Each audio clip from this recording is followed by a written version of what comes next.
انسان کی زندگی میں آسانیاں اور سختیاں کیوں ہوتی ہیں، نعمتیں اور سختیوں کا نتیجہ کیا ہوتا ہے اور کفر کی علامت کیا ہوتی ہے، ان سوالوں کے جواب کو جانیں گے آج کے اس ایپیسوڈ میں۔ اعوذ باللہ من الشیطان الرجیم، بسم اللہ الرحمن الرحیم۔ ناظرین کرام السلام علیکم۔ سبیل قرآن کے اس تفسیری پروگرام میں ایک بار پھر ہم آپ کو خوش آمدید کہتے ہیں۔ آج ہم سورہ فصلت کی 2 آیتوں کی تفسیر کو لے کر حاضر ہوئے ہیں، تو آئیے سب سے پہلے آیت نمبر 51 کی تفسیر کو جاننے کے لیے اس کی تلاوت اور ترجمے کو غور سے سنتے ہیں۔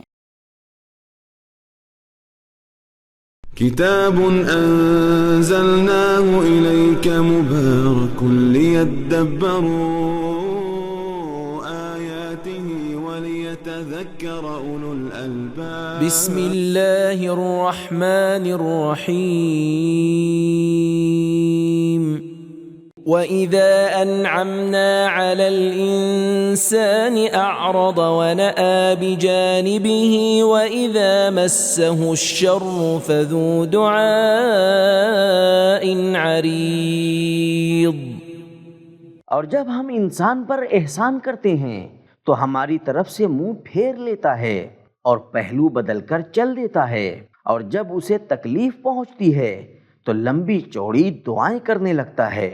ناظرین، پروردگار عالم نے اپنے بندگان خاص کے لیے اس آیت میں ایک نقطہ رکھا ہوا ہے، یہ اس ایک نقطے کو جان لیتے ہیں۔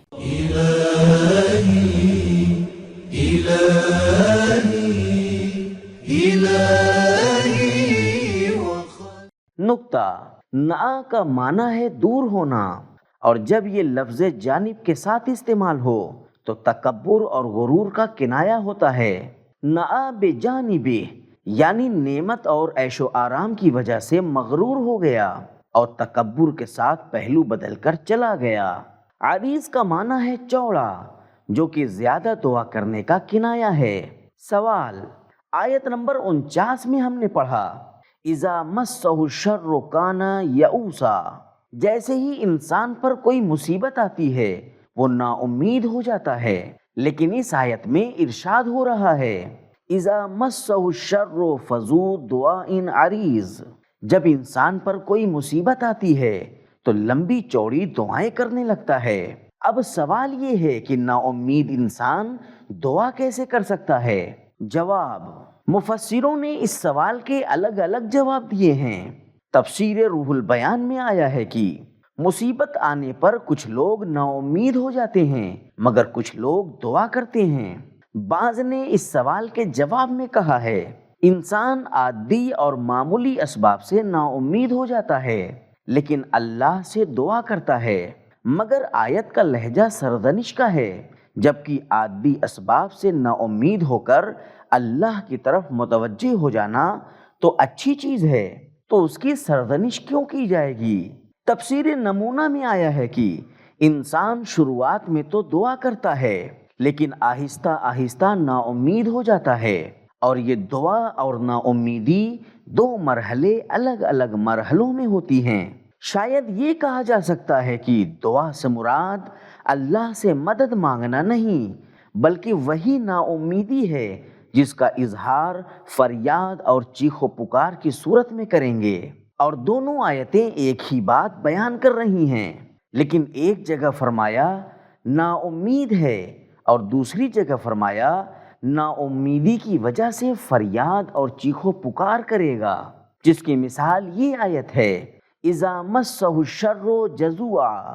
ناظرین، نقطے کو جاننے کے بعد اب اس آیت مبارکہ کے بہترین پیغام کو بھی سن لیتے ہیں۔ كتاب أنزلناه إليك مبارك ليدبروا پیغام نمبر 1، زندگی میں آسانیاں اور سختیاں انسان کی صلاحیتوں اور روح کی آفتوں کو ظاہر کرنے کے لیے ہوتی ہیں۔ نمبر 2، عیش و آرام غفلت کا سبب ہے۔ نمبر 3، نعمتیں اللہ کی عطا ہیں انعمنا، مگر سختیاں خود انسان کے برے اعمال کا نتیجہ ہیں۔ مسہ الشر، شر کی نسبت اللہ کی طرف نہیں دی گئی ہے۔ نمبر 4، جس انسان کی تربیت نہ ہوئی ہو وہ کم ظرف ہوتا ہے۔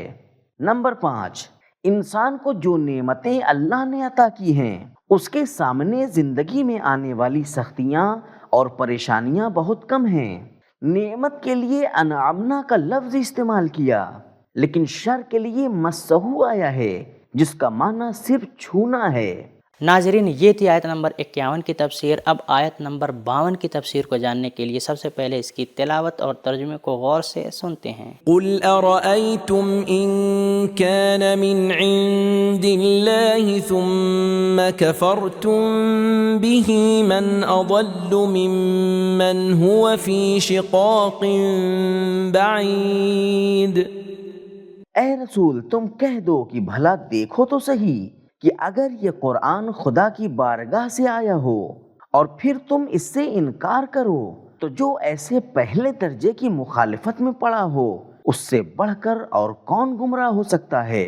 ناظرین، پروردگار عالم نے اپنے بندگان خاص کے لیے اس آیت میں کچھ پیغامات رکھے ہوئے ہیں، آئیے ان پیغامات کو جان لیتے ہیں۔ ناظرین، پروردگار عالم نے اپنے بندگان خاص کے لیے اس آیت میں کچھ پیغامات رکھے ہوئے ہیں، آئیے ان پیغامات کو جان لیتے ہیں۔ كتاب أنزلناه إليك مبارك ليدبروا پیغام نمبر 1، پروردگار عالم اپنے نبی کو ہر دھرم اور ضدی لوگوں سے بات کرنے کا طریقہ سکھاتا ہے۔ نمبر 2، عقل مند انسان ممکنہ نقصان سے بھی بچتا ہے۔ اگر قرآن اللہ کی طرف سے آیا ہو تو جو لوگ اس کا انکار کرتے ہیں وہ کیا کریں گے۔ نمبر 3، کفر کی وجہ ہر دھرمی، ضد اور حق کی مخالفت ہے۔ تو ناظرین، آج کے ایپیسوڈ میں ہم نے جانا کہ نعمتیں اللہ کی عطا ہیں اور سختیاں خود انسان کے برے اعمال کا نتیجہ ہوا کرتی ہیں، اور گمراہی کی وجہ ہر دھرمی، ضد اور حق کی مخالفت ہوا کرتی ہے۔ یہ تھا ہمارا آج کا ایپیسوڈ۔ ملتے ہیں اگلے ایپیسوڈ میں، تب تک کے لیے شکریہ، خدا حافظ۔ سبیل قرآن، قرآنی سماج کی پہچان۔